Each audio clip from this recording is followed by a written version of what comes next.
Ladies and gentlemen, if I can get everyone to start taking their seat, please.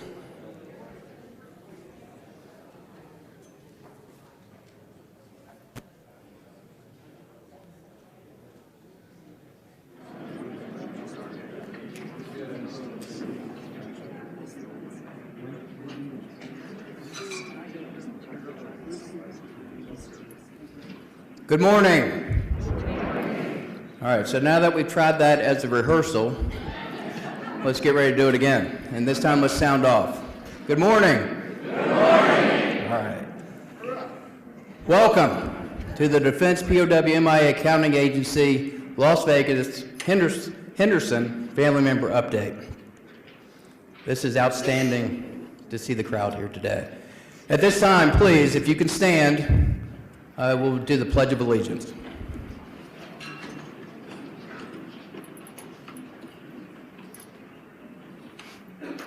I pledge allegiance to the flag of the United States of America and to the republic for which it stands, one nation, under God, indivisible, with liberty and justice for all. Please be seated.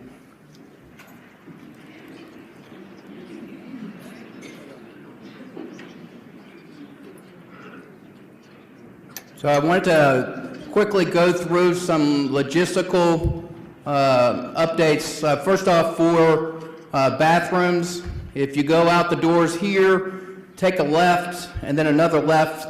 Bathrooms, men and women, are located probably about 25 to 30 meters down the hallway on the left. Refreshments, so we have coffee and danishes and fruit. And I'd also like to recognize the Veterans of Foreign War who is sponsoring the food for the families today. So if we could give the VFW.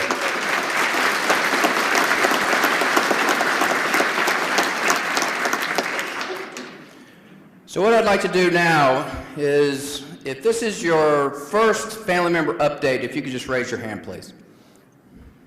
All right. So the reason why I do that is to show those, because I'm sure we have those in the crowd today that have been here multiple times to family member updates. So those hands that went up, you know, for those folks that this is their first one, make it a point to connect. Make it a point to tell them about your journey, whether good or bad, because remember, it's all about the two-way conversation and that we're a family. And if there's one thing that I've learned in my life, I don't always like my family. But you got to continue that conversation. So even though today you might not like the conversation, it's your right to be upset, but keep the conversation going, please. That way, we stay connected moving forward to honor your loved ones as we, the government, move forward with the families.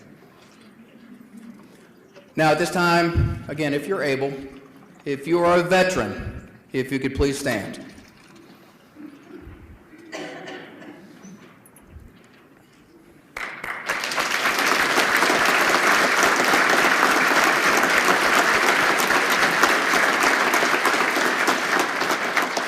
Now, do we have any World War II or Korean or Vietnam veterans?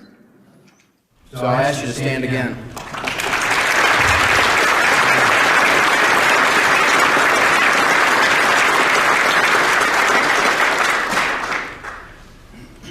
All right, so today, another cool thing. So we've been doing Facebook Live for about 18 months. So what is Facebook Live? Well, Facebook Live is a streaming capability that right now is streaming live outside of this room. Well, we've just enhanced our capability, and now it's called live stream. So now we can go to Facebook as well as YouTube at the same time. So just remember, if you miss something in here, or you miss a briefing, or you want to go back and say, or find out what was said, just to, correct the record, we also have this archived on our website at dpa.mil, and that's MIL.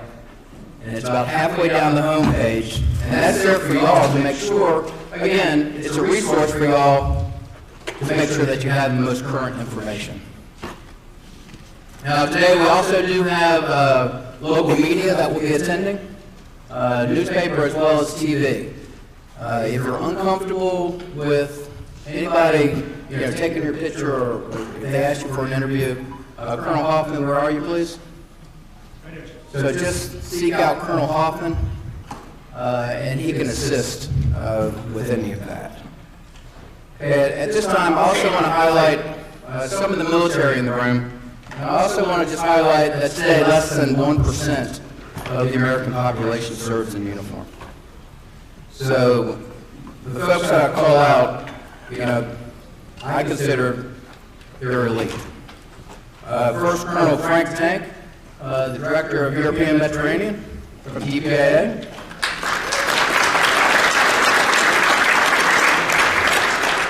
Recent visits to Russia, Germany, the UK, Italy. I'm sure there's something I missed.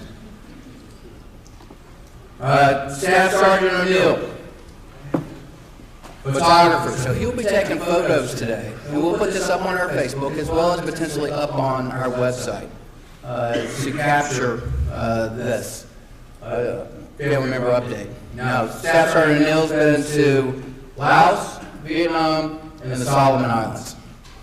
And in your year in review, which please take a look at that year in review, because that is a great way to look at what we've done in 2019. The center day in the life is Sergeant O'Neill. And also, the poster that we have, so that's actually two service members that Sergeant O'Neill, they navigated up a mountain, is that accurate? Crater in Hawaii. So a crater, and he actually took that photo. So is that pretty cool or what? So with that, I'd like to give Sergeant O'Neill a round of applause today.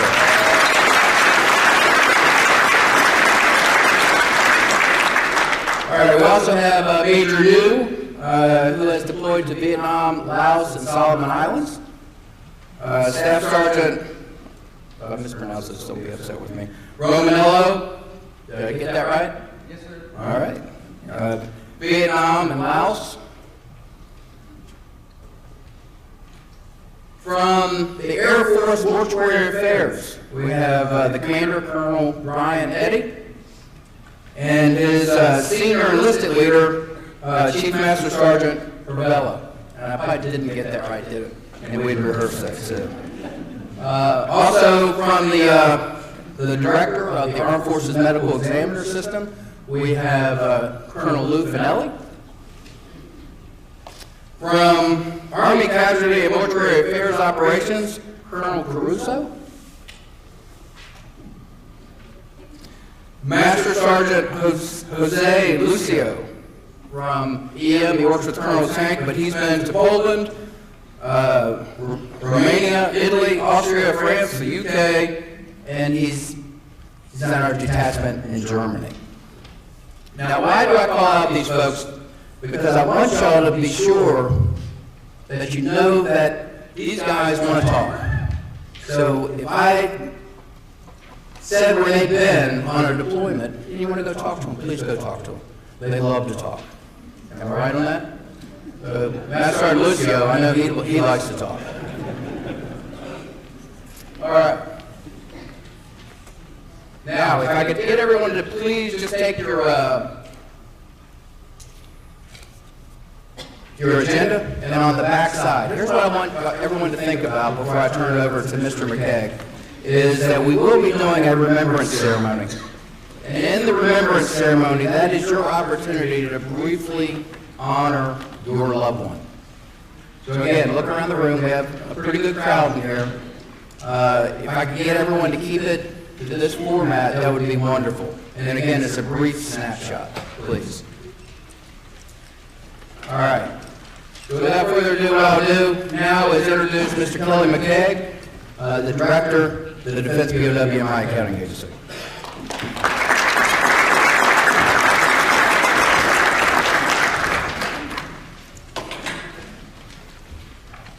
Ladies and gentlemen, it's a distinct honor for us to be able to share this event with you. We exist primarily to serve you and your loved one. And throughout the day, you're going to meet dedicated Department of Defense teammates of mine that dutifully serve you. Also here today that I'd like to take some time introducing are some distinguished supporters who labor to support this mission and, more importantly, bringing your loved one home and finding you answers. First, I'd like to introduce Brendan Vargas.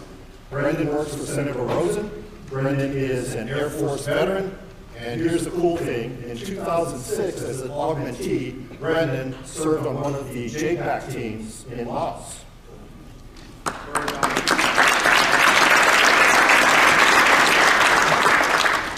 We also have with us from Congressman Titus's office, Daniel Carranza. Daniel is a Marine veteran working for the Congresswoman.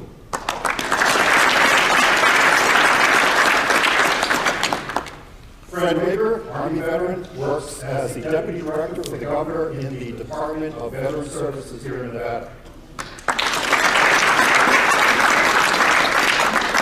Ms. Hong joins us all the way from Seoul, Korea. Ms. Hong works for the Ministry of Veteran and Patriot Affairs, which is their VA in South Korea, and as those Korean War families know, a staunch supporter of families and the missing from the Korean War. Ms. Hong.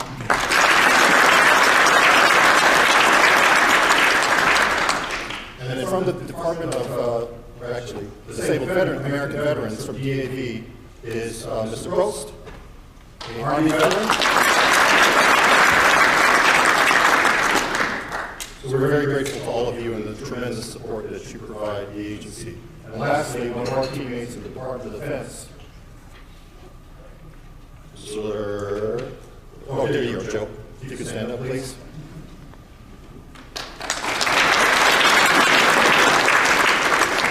This will do. Joe, I'm going to work this up. Ludovici works for the Assistant Secretary of Defense for Personnel and Readiness, one of our partners and one of the organizations in the Pentagon that help us advance this mission. Joe, thanks very much for joining us today.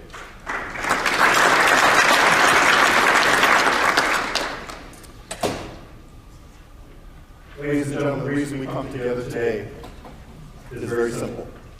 It's a sacred mission because it's a mission in pursuit of answers for your loved one. That's what makes it sacred.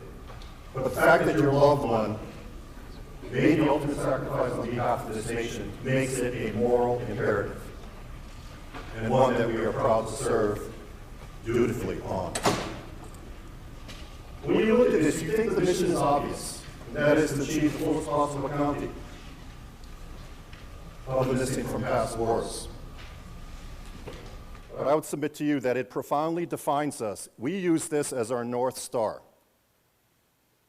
It's what drives us to do exactly that, fulfilling that fullest possible accounting. But inherent to the fulfillment of that promise is not only a commitment to you, but also a marker for veterans whose comrades in arms are still missing.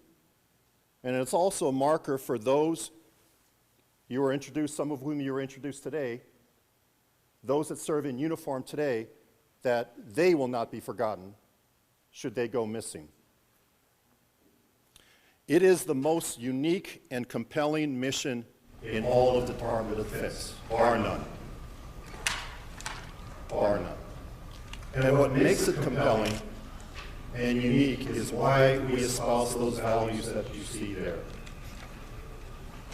It's important for us in the Department of Defense to exhibit those values and day by day, every day, be personally responsible to you to exhibit those values that you see there. These are our navigational tools. They help us in our quest to fulfill that promise made to you and your loved ones. And I can assure you, being foundational to our mission set, it's essential that we follow that North Star, and we do. The scope is global.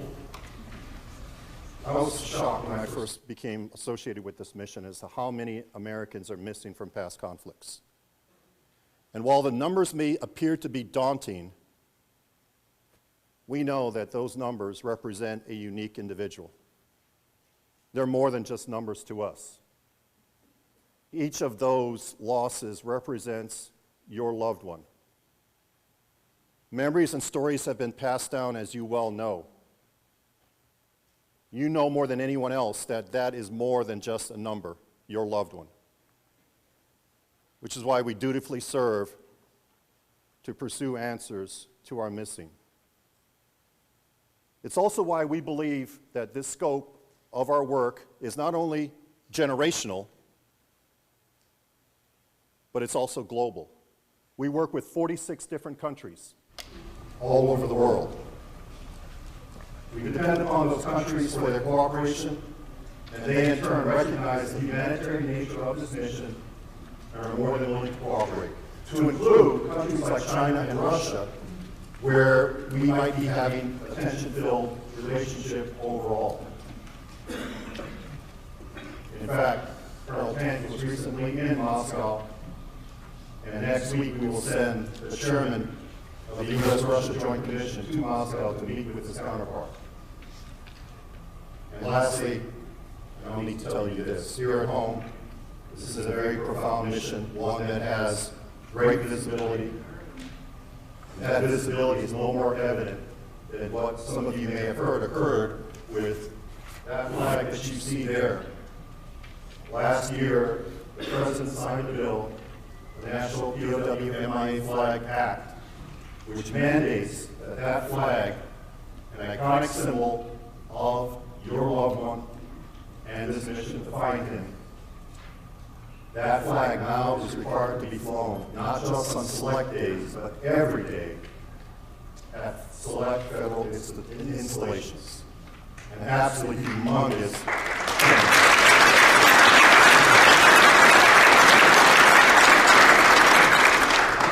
To give you a sense of what we do and how we do it, especially for the folks that are new to this mission and more importantly for your first FNU, we'd like to share with you a video. And in the video, you're going to hear about what we do on behalf of you and your loved ones.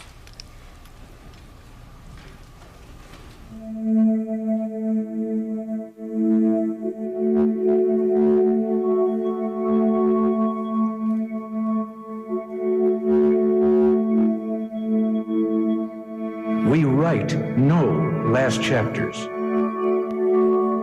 We close no books. We put away no final memories. An end to America's involvement in Vietnam cannot come before we have achieved the fullest possible accounting of those missing in action. Why keep searching? The answer is simple. You never leave a fallen American behind.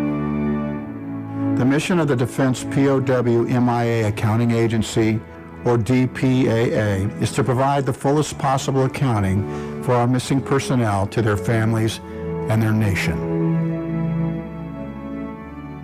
Strategically located in Arlington, Virginia, with major facilities at Joint Base Pearl Harbor, Hickam, Hawaii, and Offutt Air Force Base, Nebraska, the more than 600-person newly established defense agency is jointly manned by soldiers, sailors, airmen, and Marines, and Department of Defense civilians with specialized skills.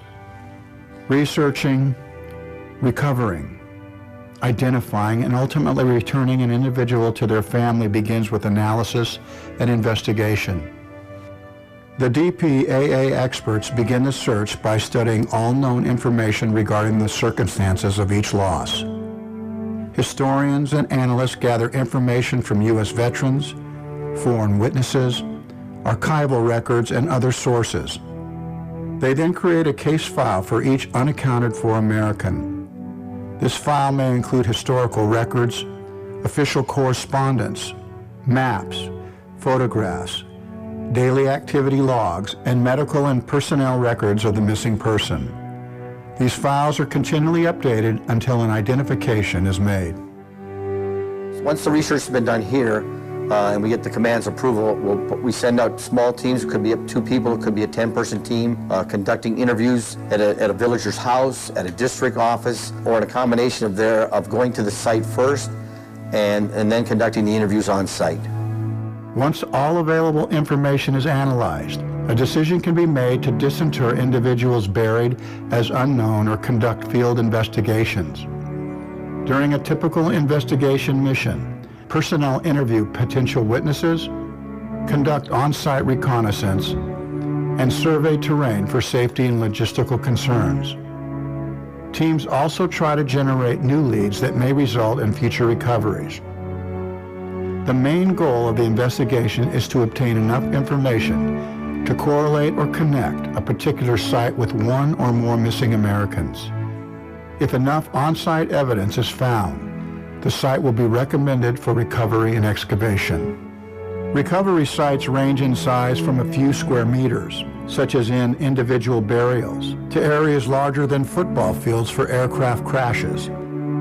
DPAA may hire as many as 100 local workers to help with the excavation process. This job has so many benefits. For me personally, it's an opportunity to serve the country, but also our fighting forces and kind of contribute to that as well. Professionally, it's just an incredible challenge to get to work in all the countries where we work, to travel to these amazing sites, to work with the local villagers and local officials, and just have the opportunity to give somebody some answers after decades of waiting to know what happened to their loved one, and maybe just wrestling with the grief that lack of information and lack of answers brings. We have the chance to resolve that for them, and that's just an incredible opportunity. Investigative and recovery missions in search of missing Americans take DPAA personnel to distant, remote, and often dangerous locations all over the globe. Rice paddies in Southeast Asia, areas on the Korean Peninsula, 16,000-foot mountaintops in the Himalayas, and underwater sites off the coast of Papua New Guinea. And we still continue to search the battlefields of World War II throughout Europe. After a successful recovery, all evidence is then transported to the DPAA laboratories. Once they've arrived in the lab, the painstaking process of identification begins. This is the final step of the mission, leading to the return of an individual. In many of the cases, an important step in the identification process is DNA analysis, which is accomplished by cutting a bone sample that is sent to the Armed Forces DNA Identification Laboratory. One of the challenges DPAA faces today is the lack of reference samples from family members of those still unaccounted for. Any person who is a relative of an unaccounted for American is encouraged to contact their service casualty office to ensure there is a DNA reference sample on file for that service member. DPAA makes an identification when all available evidence, remains, artifacts, and historical documents point to the same person. The ID process can take anywhere from a few months to several years to complete. Any unresolved cases are kept open with the hope that new evidence will be found, or new technologies will be developed to make a future identification possible. Once an American has been identified, their remains are returned to their family through their respective service casualty office. They are returned home with full military honors and given the respect they earned through their service and sacrifice for their country. Oh, as a family member, this agency, to me, is doing phenomenal work, and in a very personal way, because when somebody loses somebody like my father, and you really don't know what the story is for 70 years, and then you find an agency that knows about him and keeps his memory alive, keeps the mission alive to try to find him. It's very meaningful in a very personal way, because it means you're not just doing this yourself alone. You have a whole body of people who are concerned about finding your dad and bringing him home. That says something about how we honor our dead, particularly those who have served this nation. I'm very grateful to all of the DPAA and related agencies, and the military in general, as They've pursued this in our government and for our citizens because they think it's an important enough mission to continue. And the way we value life, and very few nations, I don't think any other nation to this degree does this. Which, makes me proud to be an American. I just wanted to yell openly to everybody out there, he's home, he's home. I couldn't believe it. And when I went up and touched his name, I thought, you're home, you're home. It's unbelievable. I'm glad I live in the United States of America and that we have this attitude. Leave no man behind. We're so fortunate. I want you to know, and I know from my own experience, that if something's happened to you, we will be looking for you. The men and women of the Defense POW MIA Accounting Agency are united in their effort to recover and return as many of our missing personnel as possible. One more patriot return, one more family that now has answers. One more step in fulfilling our nation's promise.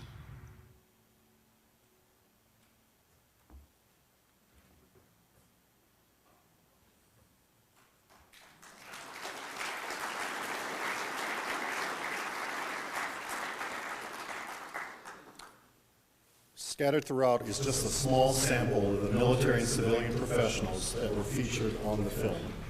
Please meet them. Please ask them what they do on your behalf.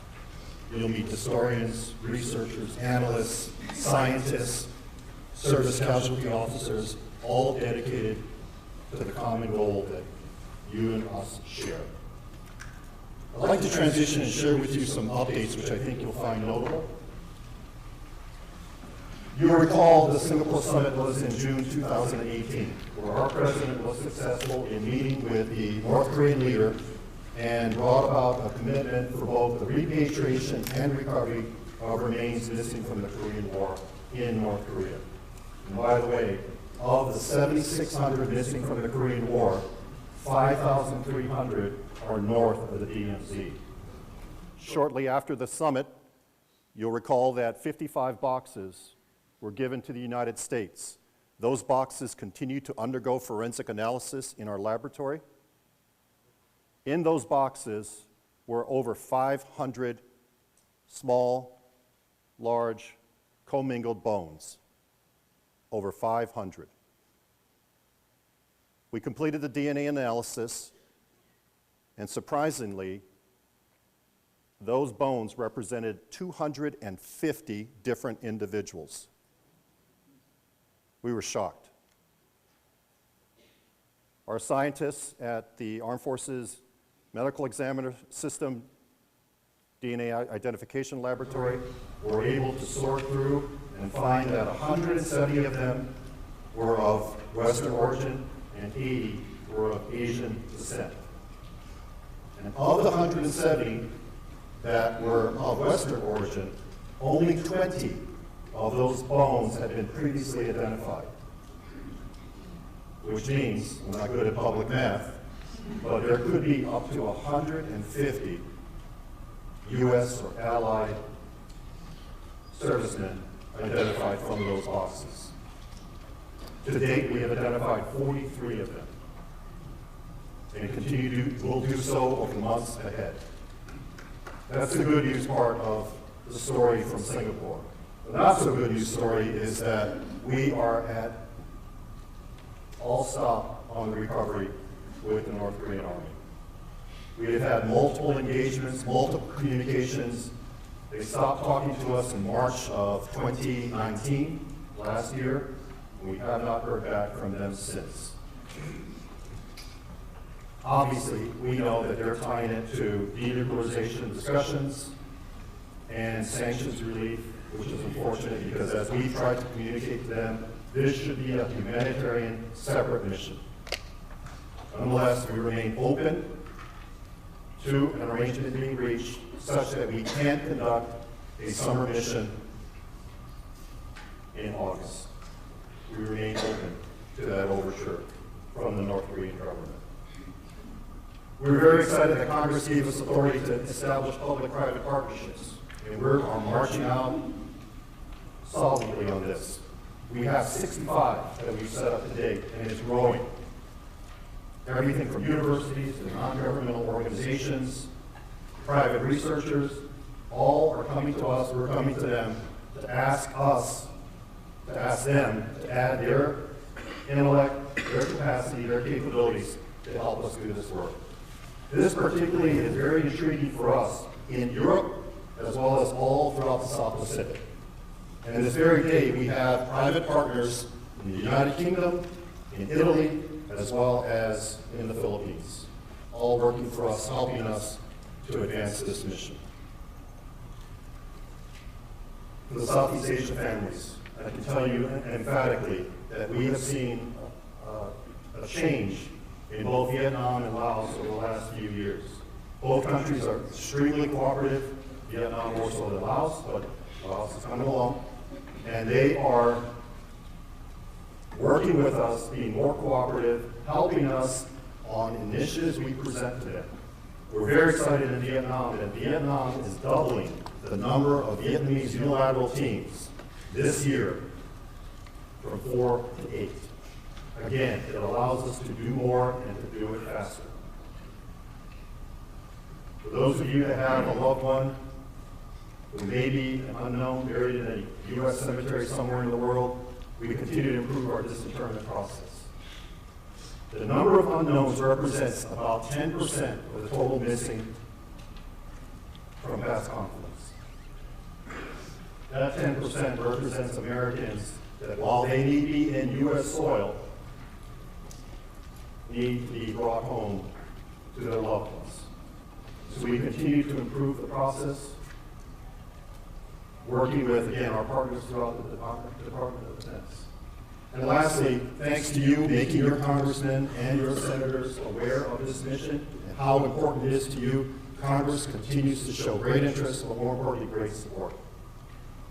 In the current fiscal year, they added $24 million to the DPAA budget.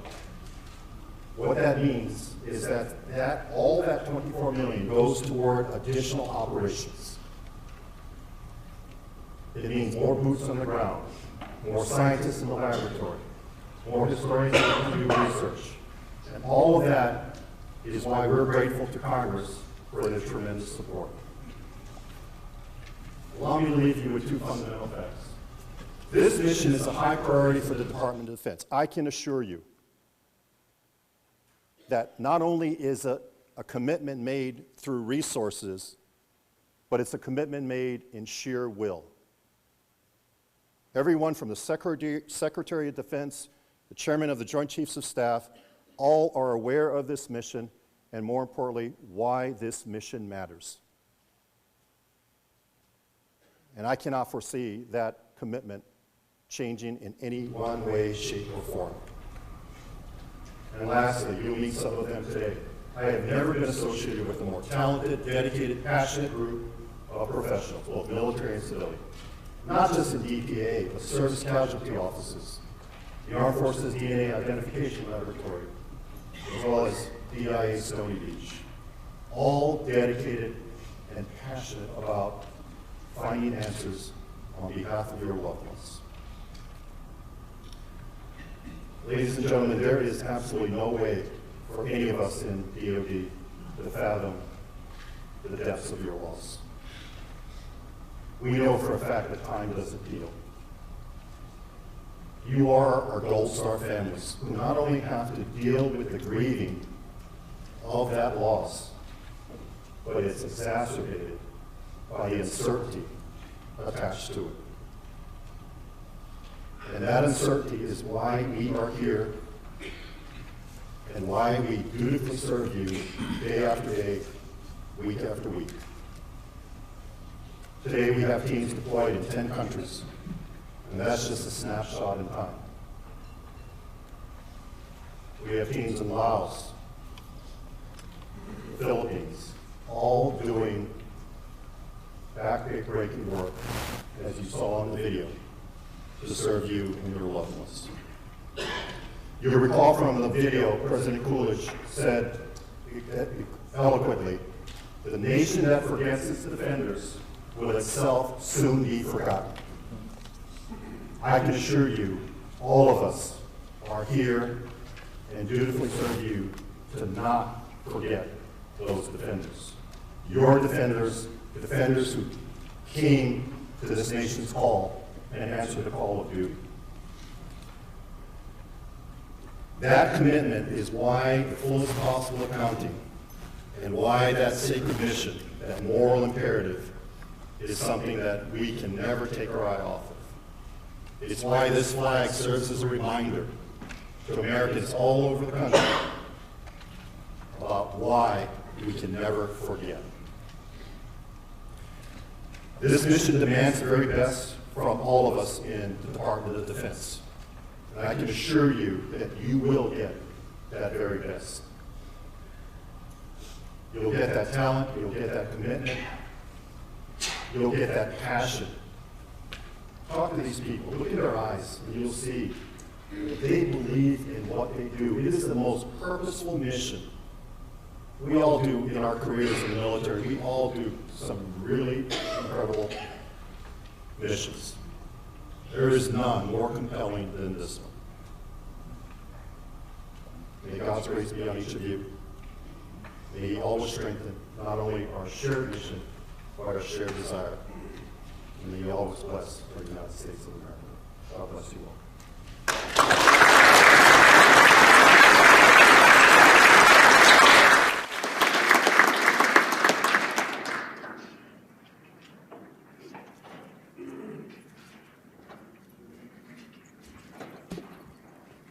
All right, folks, at this time, we're going to have a family member perspective, which I think is just a wonderful snapshot of a family. And here to speak with us today is Brigadier General Bannister, the Command Surgeon, Headquarters Air Combat Command at Joint Base Langley, Eustis, and her sister Rebecca, who is a 7-time world champion mountain bicyclist. Did I do that right? Okay. So with that, they're going to talk about their father's story a little bit and their journey as they navigated through life, and then ultimately their dad was identified and accounted for. Ladies.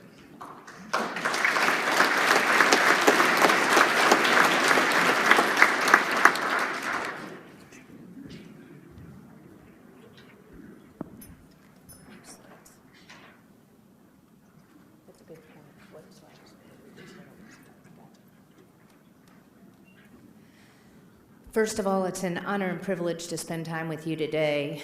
We're all connected in a way that is similar and yet very different. And my sister and I definitely had different journeys to learn about who our dad was and what he did. And so what we're going to do in a short period of time is kind of kick off this meeting of families and talk about our journey and how significant the DPAA mission was to us. So I'm going to start. They were a little nervous. They said, uh-oh, a general with PowerPoints. But really what we're using the PowerPoints for are just for you to see some of the pictures about what's significant to us. And I want to start because people will see me in uniform and say, why did you join? Did you join because your dad served? And the honest answer is no. I was in dental school, not when they were paying for dental school. And I had a great preceptor who said, you know, you really should go and do 1 extra year of training. You'll only owe them 2. So my whole plan was to join the Air Force, do a residency program, pay off my 2 years and get out and be really rich and, you know, have a huge house and all that fun stuff. Anyway, none of that happened, I assure you. But what I found was very different. I came in, we went through our military officer training, and at the end of it, there was an event. We would have a dining in. For those non-military in the room, you wear your not so great looking tuxedo for women. They've got to work on that, make it look a little better. But it's our dress uniform. And the difference between that one and this one is there's no name tag. So you can't see what people's last name are. So I had my dental corps badge and I had my one national defense ribbon, which at that point was, hey, I watched CNN during the Gulf War, because I hadn't done anything at this point. And you always have a general who hosts the event. And in our case, it was Major General Billy McCoy, who was an A-10 pilot, but a prior F-4 pilot. Anyway, we're standing there with a group of young doctors and chaplains, and the general kept looking at me. And so I'm like, what did I do wrong? You know, I only have 2 things on my uniform. I think I'm okay. But he finally walked over and he said, Captain, what's your last name? And I said, Rush. And he said, R-U-S-C-H, I flew with your dad. And I sat there and I didn't know what to say. And he said, yeah, I recognize you from pictures when you couldn't have been older than 6. Well, my dad was shot down 3 days before my 6th birthday. And all of a sudden, all these emotions that I really hadn't felt came through. And I don't know where each of you are, but honestly, we grow up not asking a whole lot of questions. I remember going to his memorial service 7 years after he was shot down, and they were like, Shannon, it's okay to cry, it's okay to cry. And I felt guilt, because it was no difference from the day before the memorial service and the day after. I didn't want to cry. What was I crying for? I didn't understand it. So now I'm in the military. I realize, first of all, maybe I won't get out in 3 years. And the other thing I recognized is I have to be a good leader.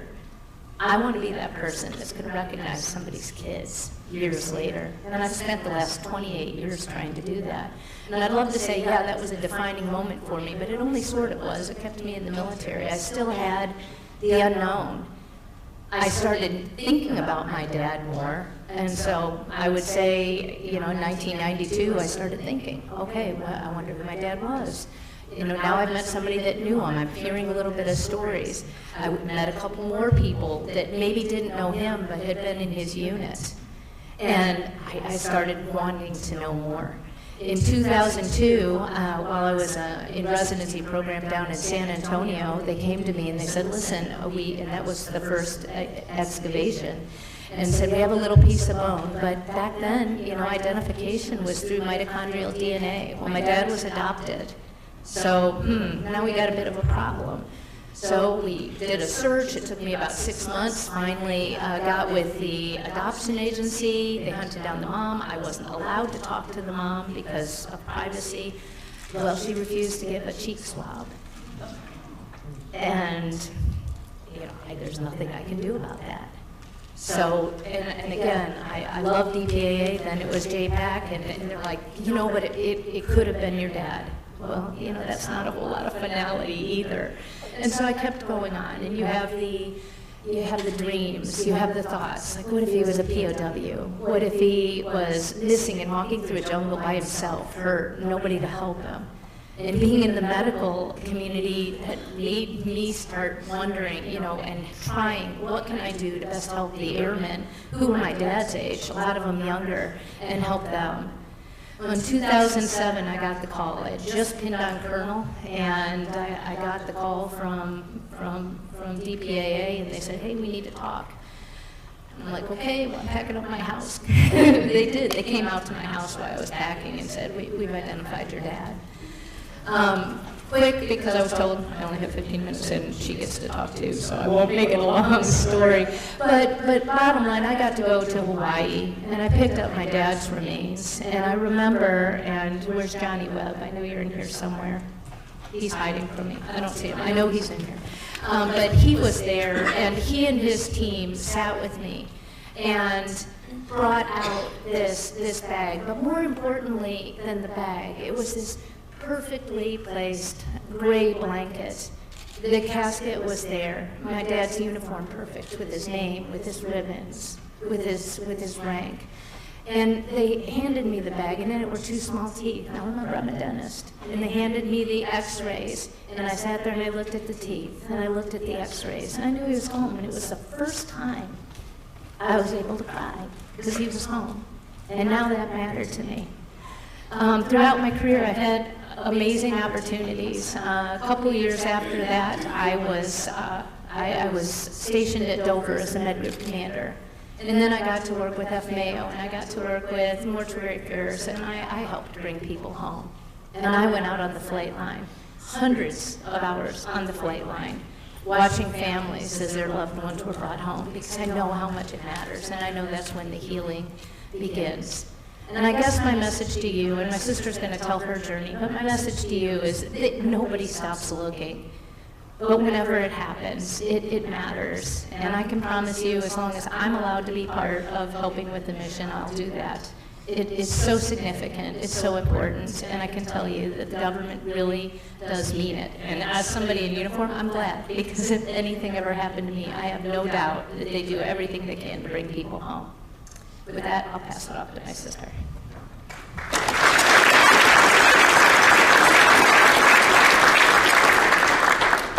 I'm Rebecca Rush. I'm Sharon's little sister. And my career and my journey took a very different path than Brigadier General Bannister. I'm a professional athlete and an explorer. I climbed a different sort of corporate ladder to world championships and the Mountain Bike Hall of Fame, and sports have been my tool for healing. I am not career military, and for much of my life, I did not embrace or understand my dad's service. I simply felt the sting of his absence, and I blamed the demon of war. It's not easy to admit to you that his memory was stored deep in a closet that I never opened. It's not that I didn't care or respect the loss of so many incredible men and women. It's just that I didn't want to commemorate the painful fact that my dad and so many others were gone. Like my sister, like so many of you, I had the same gaping hole in my life from a father who was missing. He was shot down when I was so little, and I didn't remember him, and I struggled to mourn a man I never knew. Then as an adult, the dreams started. Reoccurring dreams about meeting him, maybe telling him about my life, what I'd done, what I'd become, and the questions started coming too. The same questions my sister had. Was he alive? Did he suffer? Did he miss us? Did he think about us? Would he ever come home? And as a family, we never talked about it. We suffered silently and privately. In 2007, when 2 of his teeth were finally identified at the crash location, I did not find closure, like so many people said would happen. Instead, when I learned he died 47 years ago in the jungle near the Ho Chi Minh Trail, that's when my relationship with my dad really began. Knowing what happened to him was not an ending, but a beginning. It was not closure, but an opening. His remains came home, and Air Force Service in Arlington welcomed him back, and his journey was over, but mine was just beginning. The journey to finally get to know my dad. And as a professional athlete, what I did is I went to find him and connect with him in the only way that I know how, by riding my bike to the place where he died. With maps in hand, I embarked on an arduous physical and emotional pilgrimage. I went to ride my bike 1,200 miles along the Ho Chi Minh Trail through Vietnam, Laos, and Cambodia, tracing the same path that the Vietnamese soldiers took nearly half a century ago. The map coordinates were recorded for his crash on March 7, 1972, and they were a magnetic force that pulled me there. What I found there deep in the jungles of Laos were pieces of his F-4 Phantom plane, a beautiful old tree next to a small stream near a jungle hillside, and I found his loving, guiding spirit there. In this far-away place, I felt close to him for the first time in my life. I could finally hear the words from his letters, his voice, his songs. He was speaking to me, and I was finally listening. I found him. I also found villagers who remembered the crash and assisted in burying the bodies of my dad and Lieutenant Carter Howell. They welcomed me, they shared tears and emotion, even though we didn't speak the same language, and we were supposedly on opposite sides of the conflict. I also found a missing piece of myself and a new understanding of my dad's message to me. He brought me all that way to teach me about healing, forgiveness, and human connection. The ride was 5 years ago, but the journey continues to open my eyes and my heart and strengthen my relationship with him. There is no longer a gaping hole in my life left by his absence. The space that was empty is filling. I finally got to know who my dad was through the trail, the villagers in Laos, through veterans who served alongside him, through my family, finally talking about him. and through total strangers like you who also lost somebody.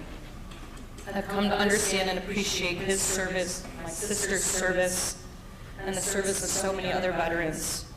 Even though he's physically not here, my dad is teaching me every day to forgive and connect. And while I used to shy away from military gatherings and ceremonies because the experience left me feeling sad and empty, now I feel a magnetic pull. The same pull that drew me to the Ho Chi Minh Trail. It pulls me here too today. My dad draws me here, my sister, but you also, the sons and daughters, brothers, sisters, aunts and uncles who also lost someone. We're all pulled here together by an unseen force. And I've come to understand and cherish the powerful bond that connects us through our shared experience. I'm humbled to stand here, to listen to your stories, to embrace you, and now connect with you. I now realize that I'm part of an incredible family that I did not know I had. And in the loss of one family member, I've gained thousands more. Through loss I have found. He and you have taught me how much our healing requires community and the necessity to reach out instead of in. Not closure, but opening. So now I open my arms and to hear my dad's words and be part of this community here today. And while we miss him so much, we come here together to feel the love of our family members, to hear their words embrace each other as family. We no longer mourn alone in silence. My hope and my wish for you, this family, our family, is that you keep your ears and your hearts open and you listen to hear their voices, their words, their messages to you. It took me a really long time to hear my dad, but I finally did. And every person who's gone missing, they're speaking to us and they continue to speak to us and guide us and teach us. I hope you're listening because they're talking. They're not forgotten or gone because their spirit, their energy, their words, their love are all part of this family. In his very last letter home from the Vietnam War, my dad wrote the simple words, "If anything should happen to me, please don't let me die, Sharon and Becky." And then he signed off in his usual way, as he always did, with the words, "Be good, Steve." These words are my mantra, my guiding principle, my navigational tool, and how lucky we are to be able to stand here together and talk to you and share. And Dad, I hear you loud and clear, and you did not die to me or Sharon, you are alive. And to you and your family and your friends and your loved ones, every person who maybe feels missing, they aren't missing, they are here with you, and they're talking to us. We all take a different path to healing. Mine, 1,200 miles on the Ho Chi Minh Trail by bike. My sister's 28 years of military service and sacrifice with the Air Force. And you have your own journey here. But ultimately, we all end up in the same place, here together as part of a crazy, dysfunctional family that truly needs one another. I want to thank you and DPAA for being part of our journey and welcoming my sister and I into your family. And mostly, we really look forward to being part of your journey. Be good.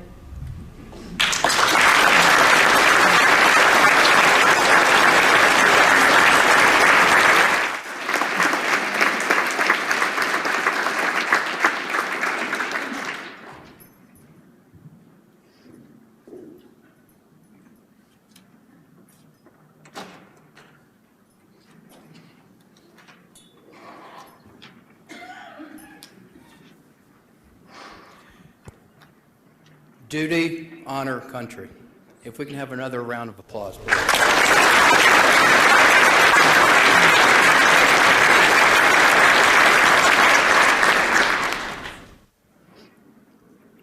Ladies and gentlemen, now what we'll do is we'll move into the Remembrance Ceremony. So if you look again on the back of your program, again, using that format, what I would ask of everybody that if you want to briefly honor your loved one, just raise your hand and we'll bring a microphone to you. So with that, I'll go ahead and open it up, please.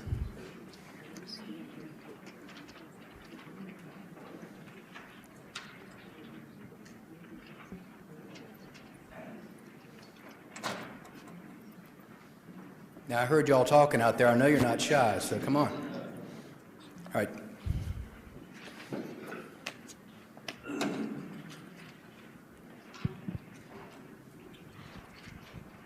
Hello, my name is Margaret Mayo. This is my second DPAA family member update meeting.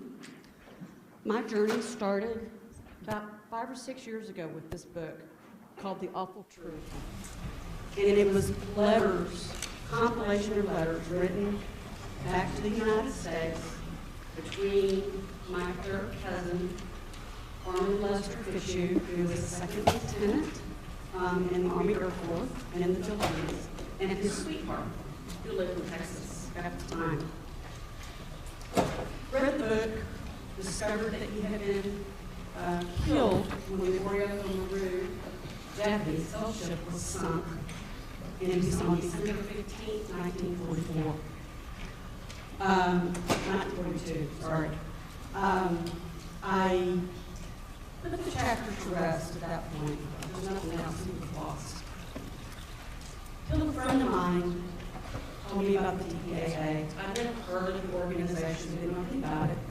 Went out to the website, did a little bit of searching. Sure enough, there was my cousin's name. I submitted my name as a contact. Got a call from the casualty officer, and he said, we'll send you what information we have. 3 weeks later or so, I got the personnel file was IEPF, and I was stunned to what I read. Just could not believe everything he'd been through, all the other POWs had been through. And got in touch after a long search with other family members who could provide DNA. I was with the wrong side of the family tree. But they could provide the correct DNA. Finally convinced them to do it. And as of last year, that information had been, the DNA had been submitted to the DPAA. But I continued doing my research and found an obscure interview that had been done by one of his Manila roommates that he wrote about in this book. And that interview, that roommate said that he either witnessed or had heard, I don't know for sure what it was, that my cousin had been shot while he was trying to escape the ship as it was sinking and into the bed. I was stunned. I said, oh my God, he didn't die in the bombing of the ship by the American Air Forces. He tried to get off and he was shot by the Martian guards from the ship. Did some more research and I found the war crimes trials. His name was mentioned in the war crimes trials as having been shot. That's where we stand right now. We have not had any further information. I'm looking forward to my meeting today with the casualty officer and the DPAA historian to see if they found out anything else. I hold hope, my family holds hope, that we'll get him home, and then everybody in this room should get your loved ones home.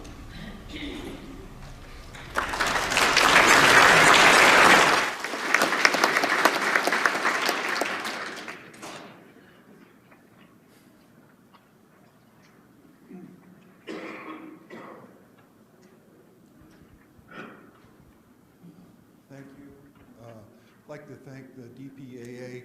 Sir, if I can get you to just put it right just below your chin. Thank the DPAA for all the efforts and everything you do. Really, really appreciate it. And for the veterans that are here, thank you for your service. And thanks to the families. My family is intimately aware of the struggles that you go through. I'd like to thank you for that. My name is Charles Walker. And my father was Major Ronaldo F Walker. He was a veteran of 3 wars. He was shot down in Laos on Bullet Trail. He was a very good man that I didn't know very well, highly decorated, war hero. He knew his dad. He was shot down January 31st, 1967. Thank you.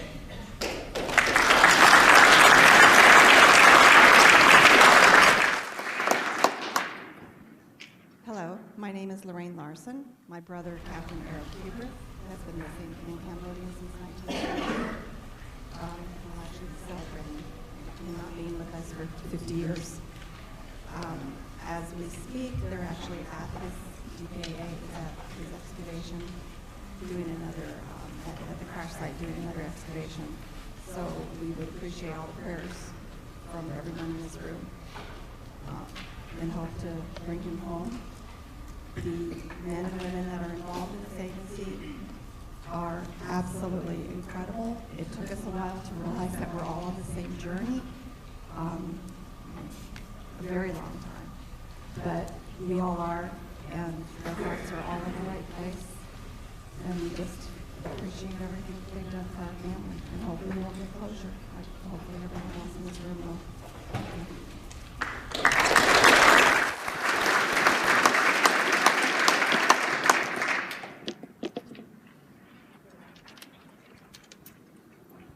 Okay, I'm Dottie Pendleton. My uncle, Corporal John Edwinson, was killed in Guadalcanal. I can relate to your story. Ours was a legend of lore that no one ever talked about. At the time that my uncle was killed, my grandfather was a Swedish immigrant, a widower, with 6 children under the age of 21.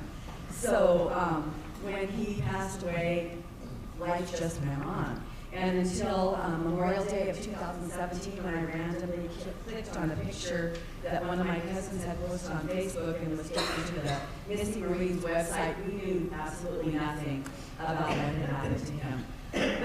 I clicked on there, I was taken to the webmaster who contacted Chuck, who became our casualty officer 3 years ago, and we kind of started from there. He called me the next day. I did a DNA sample, and we went to our first meeting in San Diego in February of that next year. When I got the DNA sample, that was the first time he sent me a CD of what actually happened. So that's the first time. By that time, all of our parents had passed away without knowing what happened to their brother. It's the first time my cousins and I knew anything about what had happened. They've been a few times. They found some material so far, no identification. Personally, speaking for my cousins and I, we feel like we already have closure. We're grateful for that. Anything we get is icing on the cake. So thank you very much.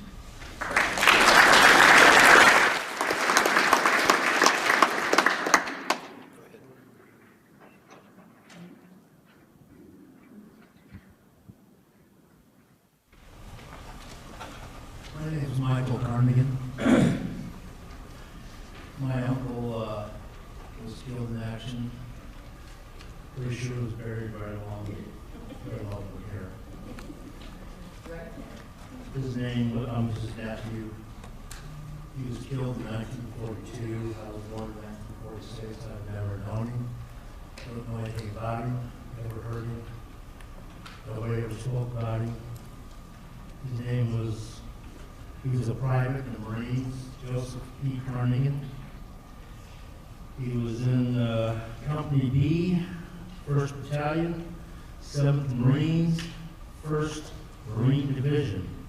He died September 24th, 1942. And had he never spoke to him, never heard about him, I can remember one thing as a kid. I saw a letter he wrote to his mother before he deployed. And it will speak to the gravity of the situation. This is his own words. Quote, "Mom, I have a bad feeling about this," unquote.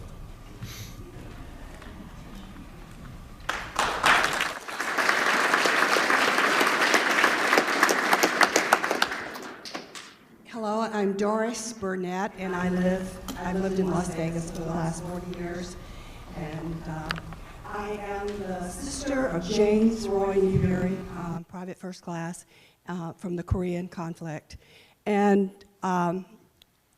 last May, I had my high school reunion in Macon, Georgia. We're from Georgia. And I was going back, and like 6 days prior to my going, I was contacted by my nephew's wife and said, there's going to be a ceremony about James Roy. and in Macon, and we would love for you to come, and you're probably going to be interviewed about James Roy. Well, I was 6 years old when he went away and when he died. So we had a ceremony May 7th. 2019 is a James Roy Newberry dedication, proclamation in Macon, Georgia, and then on the 14th of June, we had a ceremony at the Bethel Baptist Church in Lizella, Georgia, where we were all grew up, and we had 4 signs put out with his name on it, signage saying James Roy Newberry, MIA. And so that was a church that if you were born to Eunice and Cad Newberry, you went every Sunday and Wednesday night prayer meetings. So I'm sure James Roy went through the same thing that we all did. And that church was full of people, relatives, and just, it's a small little town in Lizella. Everybody knew everybody. And I had to do the speech. So what do you remember from 6 years old?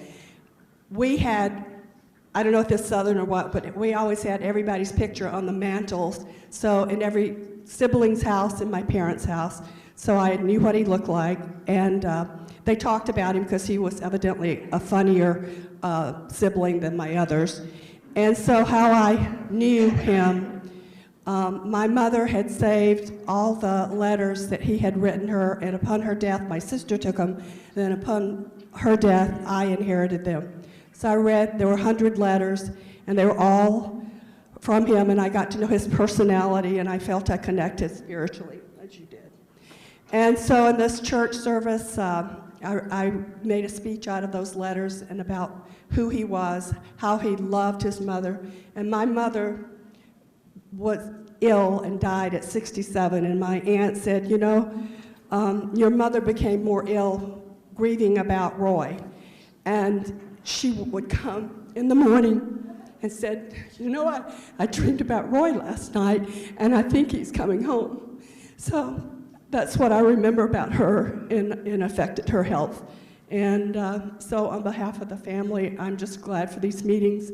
All that in Georgia has brought us alive, and now I have this picture on my mantle, and I have those letters. If I want to go get in touch, I can go read them, and it's his spirit, I'm sure, is here with us today, too.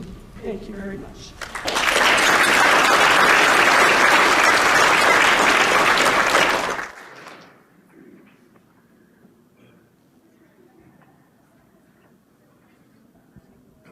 Ladies and gentlemen, my name is Steve Unwin. I'm here on behalf of my grandfather, Major James J. O'Donovan, who died in Cabanatuan prisoner of war camp on October 18th, 1942. He was also here with my mom, his daughter, and my uncle, his son, and also my dad. And I'm very pleased to be here with you all to be able to learn about these things and share these things with you all. I know what effort has led up to this moment in my family's life, what kind of emotional impact that's had, and you know, now I look out at you and I just know that you've all been through the same thing. So, really pleased to be here, and anyhow, thank you very much for this opportunity, and that's all. Thanks.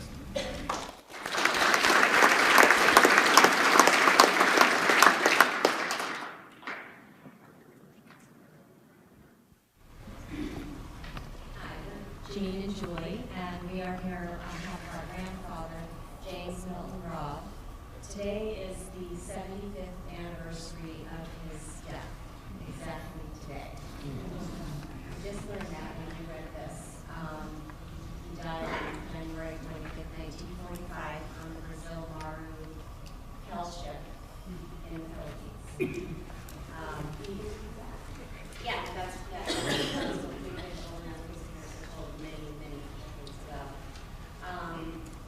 he was in his 30s, he was a lawyer, he had a degree from Stanford University. He married our grandmother and had her mother and moved them to the Philippines to live in an American colony and practice law and teach at law school. And they ended up divorcing. Our grandmother came back, but her mother stayed there with her father. She was a little girl, and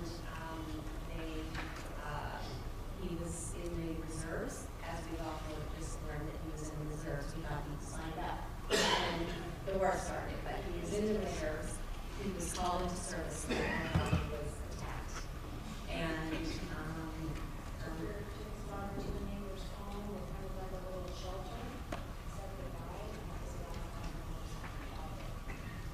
She ended up in Santa Tomas prison camp as a little girl with her stepmother, and he was in India, which we believe was right almost next door to each other. We were wondering where when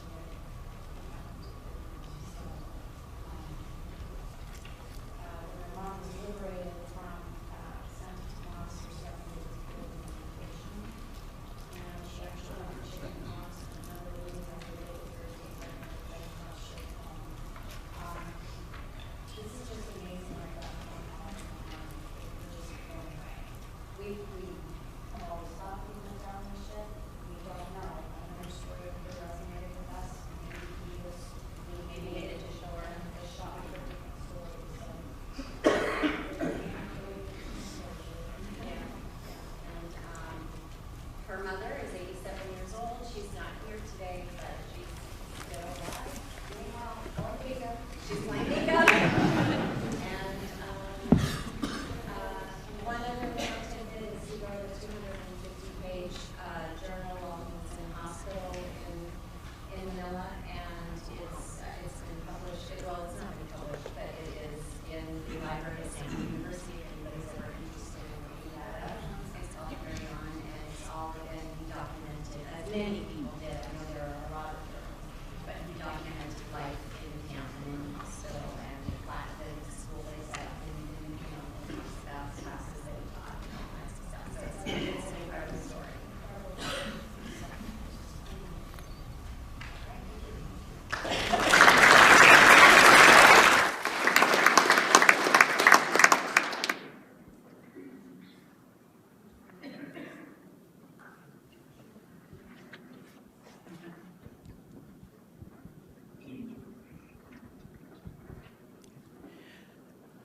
This is our first time here. My name is Terry Adams. My sister Cynthia Gray. We're here with our mother, Grace Adams, and we're here for my uncle, my mom's half-brother, Robert Worthington, ensign, U.S. Navy, who was, again, much to my surprise, meeting family that doesn't know that he was killed on the Orika Maru on December 15th, 1944. Yes, ma'am. And we have letters from Captain Nash that were written to my aunt, who could not be here today. And Captain Nash was one of the survivors that was actually in the hold of the ship for the many, many, many, many, many days and weeks that they suffered at the hands of the hell ships. This is a real honor for us. My Nana, my mom's mother, had a picture of Uncle Bob on her dresser all of my life growing up. She never talked about him. When I asked who was that man, she said, "That's your uncle, and he died in the war." And that's all she ever said. Now my aunt and my mom started doing research, and in 2011, my mother actually went back to the Philippines. She's the first family member for my uncle, and she paid her respects and had a wreath laid over the sunken ship. She went back to commemorate and honor him for her mother, who's passed many years ago, and for the rest of our family. So thank you so much, because we're connected. And I really appreciate that. Thank you.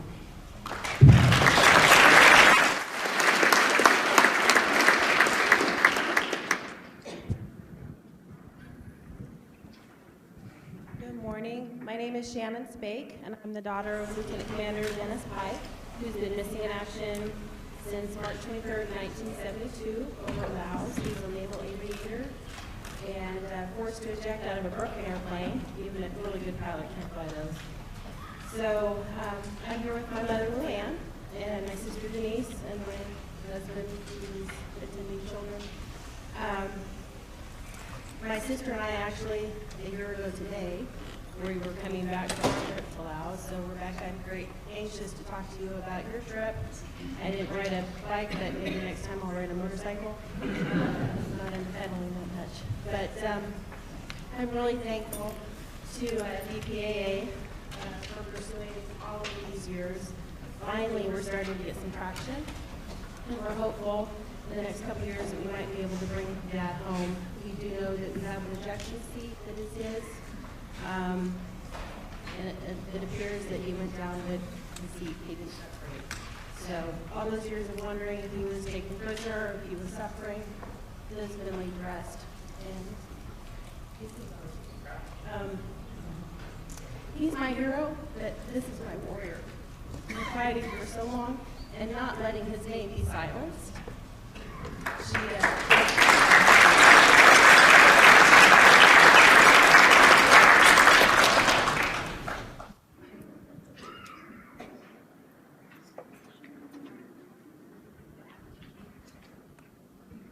Hello, my name is Ginger Dahlberg, and my husband Jim and I are here to honor my uncle, Jack Ginzel, Corporal Jack Ginzel.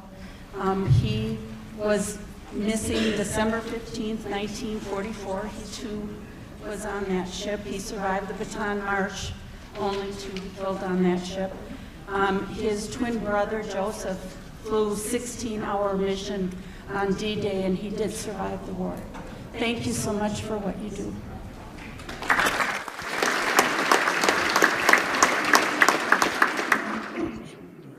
I'm Richard Rorix. I am here because of my uncle, Ronaldo Maker, passed away, Delmo Jr. My sister and I were the only ones that remember him. All the rest of our family have passed away in the family now. But I'm hoping we can have closure before. But I tell you, he was killed on that 8th birthday. He shed halo because he was a Navy medic, assigned to the Marines. You know, the Marines can't take care of their own. They have to have the Navy to help them. He was on the beach attending to an order exploded and was killed by the shrapnel. And of course, I've been following this now for almost 7 years. But last year, well, 2018, September, I was able to go to Honolulu to the facility there. And if you ever get a chance to go to the Joint Base Hickam, you've got to go see that. You see what they're doing. And yet, a lot of the military doesn't know. Veterans Day, I went over to Applebee's, you know, where they give free meals. And I was passing out the brochures to them.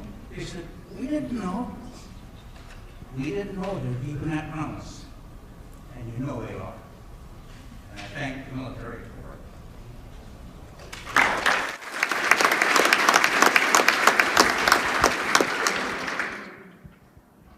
Good morning. My name is Lori Richard. I'm here with my husband Norman on behalf of my uncle Bert Edgar Colorstrand, who was a first lieutenant in the Army Air Corps and served in the Pacific Theater from 1942 to when his plane went down on April 21st, 1945. He was serving on a reconnaissance mission against the Japanese enemy on a mission that he and his crew did not have to complete, but as we know from our history, the tide was turning against the enemy at that time in April 1945. And I hear stories that the young men were very pumped up, very excited to see end and closure to the Pacific conflict at that time. So he was part of the 868th Bombardment Squadron, and again, we're here to remember him. And thank you to DPAA for this opportunity, and also thank you to all of you for sharing your stories and allowing us to remember your loved ones. Thank you.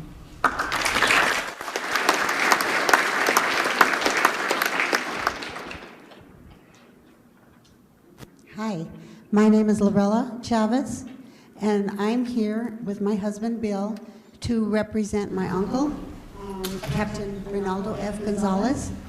And he was in the Bataan Death March, and he survived that, only to be shot when he entered the camp, when they entered the camp. He was or still is in a mass grave. I think there were 7 people. They've located that grave, and it's now in Manila. And I think we're hoping that we're going to be able to get him back. He was one of 6 siblings. 2 of my uncles were killed in World War II. One was Uncle Ray, and the other was Uncle Tony. And Uncle Tony was killed in 1945, but he was brought home. My Uncle Ray is he's the oldest of my mom's family. My mom is the baby, and she is 86 years old now, and she's not with us here today, but she is still alive, and we're hoping to find closure before she passes, because she's the one that's really pushing us. None of my siblings knew Uncle Ray, because he was the oldest of my mom, and my mom was my grandmother was like 44 when she had my mom, so she was the baby. I've just heard stories about my uncle, and I've heard stories about my grandparents, and it seems like that was a generation that didn't speak much about their dead soldiers.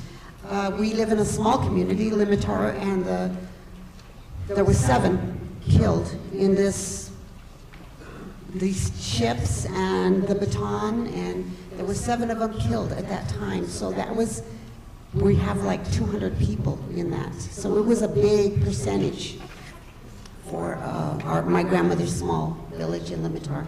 We appreciate everything that's being done. We are glad to be here. This is our 2nd time here. And we've done the DNA, so we're here to see what updates, or if any, have happened. Thank you so much for everything you've all done. Thank you.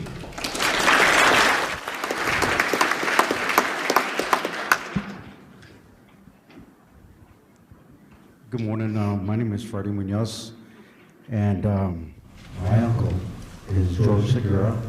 He was killed in the Korean War in 1950. He had only been in Korea for 4 days when his family, my grandparents, were told that he was killed in action. And for years, I would see my mom cry. And I would ask her as a young boy, what's wrong? And she would tell me she never knew what happened to her brother. And my personal journey started 18 years ago when I submitted DNA along with one of my uncles. And I get a phone call about 2 years ago that we have some information in regards to your uncle. By this time, my mom had passed, and she never found out what happened to her uncle. His remains never were returned. Needless to say, all this information has come to me. I have it here in a binder, and I purchased this book. He was reported killed in action July 27, 1950. And I read the letter that the Department of the Army sent to my grandparents. Later to find out that he was reported missing in action. Later to be told that he was murdered in the Suncheon Tunnel Massacre. And I just want to say from the bottom of my heart, the gentleman who spoke, he was sitting right here. Who's the one who spoke on stage earlier? I tell you, he has a voice that just brings out that raw emotion. And me personally, elegant speaker, great speaker. But I just want to thank DPAA very much from the bottom of my heart and the heart of my family, because they have given us the medals that my uncle received.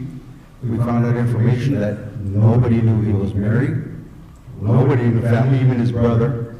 And I believe my uncle's here today with us because I haven't seen my cousin in 38 years. 38 years. We were at my grandfather's, my uncle's father's funeral in 1982. The last time I seen my cousin. And so I know he's here, and in my heart, I know we're going to bring him home. And I want to thank everybody for everything you are doing so we can bring closure. Even though my mom's gone, I would like to do it before the last remaining family member, my other uncle, passes on. When he passes, we're going to do the right thing and give him his justice, bring him home, and give him his honor that he and all of us deserve for our loved ones. Thank you.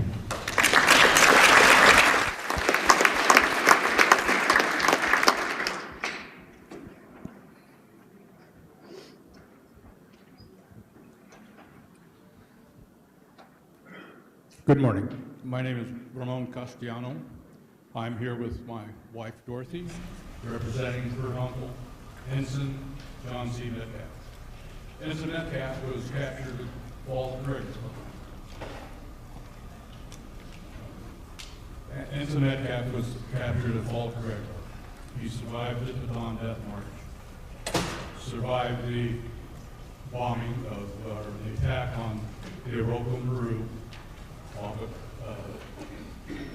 out of Subic Bay, and was put on a second ship headed for Japan, and it got as far as Taiwan, and there it was attacked, and that's where they think that he passed away or was killed, along with others. They think that he's buried in the excuse me, unknown marker in Punchbowl, Hawaii. After we got a phone call from BPAA 5 years ago, it inspired my wife, Dorothy, to do a little research and see if she could find Ensign Metcalf's wife, who we buried a few months before he left for the Philippines, and we were able to find her grave in Fargo, North Dakota.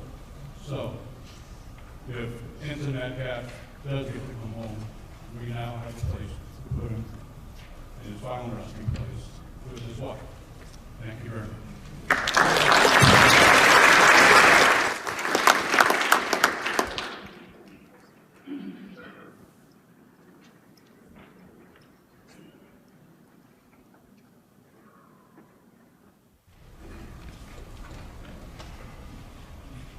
I have two uncles who didn't get to see their 19th birthday.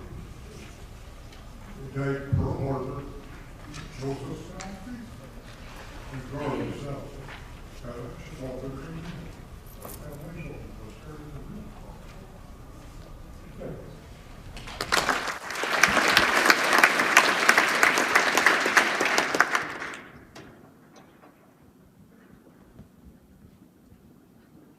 My name is Janet Springer. I'm here for the first time. I was seeking closure. My mother had for years looked for her fiance. Of course, she married my father, but her fiance who was killed, and I signed up on one of the websites, and we think that we found him. But I called the Army when I got a letter from you and found out it was for the second lieutenant, Andrew Greeno, who was my Aunt Mabel's son. I have to tell you, Aunt Mabel, you don't think the death of a family member that serves makes a difference in a family. She talked from the time I was a little girl about her wonderful son, Andrew, and his service, and all she knew really, I think, was that he died on a ship at sea. And yet I learned this morning, thanks to your wonderful research and the wonderful work of this organization, that he went through the Bataan, B-A-T-A-A-N Death March, and then got put on 2 different ships that were bombed. And we don't know, we don't have his remains yet, but I'm hoping that with bringing 2 sets of DNA samples with me today, that maybe we'll find him. But thank you for the great service that you're doing here, and I only wish the rest of our country, with the divisions we have, could see what's being done here today.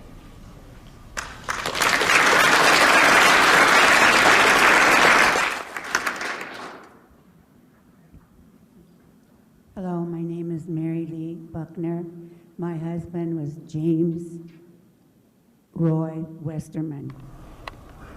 He went into the Marine Corps in San Diego in 1952.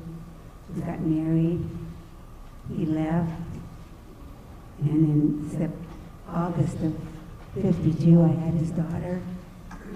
In September of 52, I got the missing in action telegram at my door. He handed it to me and left.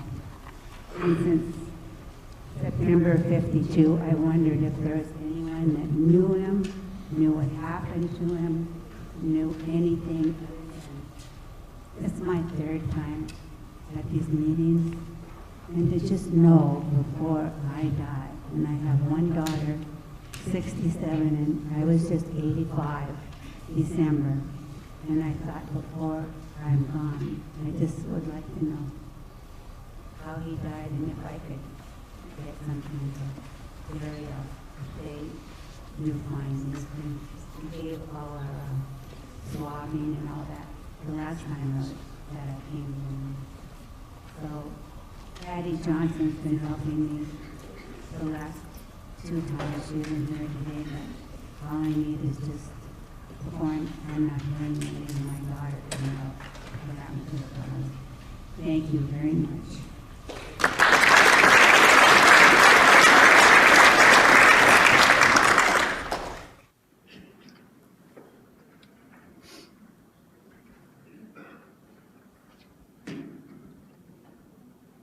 My name is Jeff O'Kane. My brother Scott and I came here to honor my great uncle, Seaman First Class Buren O'Kane, United States Navy, aboard a PB-4Y2 bomber with Patrol Bombing Squadron 106. He was shot down with his crew of 12 on June 1st, 1945. And I'd just like to mention the names of the other men aboard the plane too. Howard F. Ears, Robert Decker, Vernon Carlson, Raymond McCabe, Arthur George, Joseph Reeder, Paul Davis, Roy Blanton, Harold Caveman, Doyle Morgan, and Ernest Kitchen. All men still remain MIA to this day. And 3 generations of research, my family has been able to uncover the actual crash location of this plane. And we passed on the information to DPAA. And we hope that they're able to access Indonesia soon and bring all these men home. Thank you.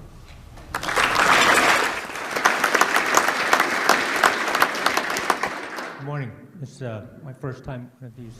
My name is Ron Hart. I'm here for my dad, George Hart. Waited a long time to find out what happened. He was killed by a cop. Didn't know it. It was June 1951. Found out that, thank God, some of you don't have any remains, but he's in an unknown grave in Hawaii. It's an American soldier. Thanks to DPAA. I hope to find out some more. Thank you very much.